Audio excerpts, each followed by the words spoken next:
So hello, maayong adlaw kanimo dia Mr. Jason.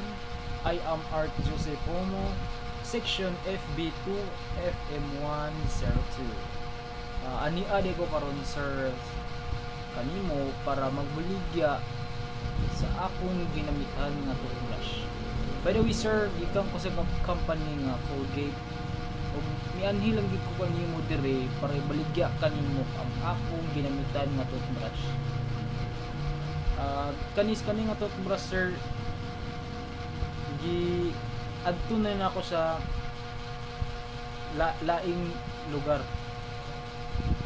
Ang kani nga toothbrush niya abot pong auction dani og 25 million pesos. Pero ako lang ning ibaligya sa imo og 15 pesos. Asa nakadana sir? Dito sa gawas nasod sa Amerika 25 million ang auction nga wala na akong ibaligya. Kaysa imo ra ibaligya ra na ko og 15 pesos. Asa pa ka mangintada na sir? Mupalit ka o dili? Ilabay ko ni. Char. This is Art Joseph Homo signing off.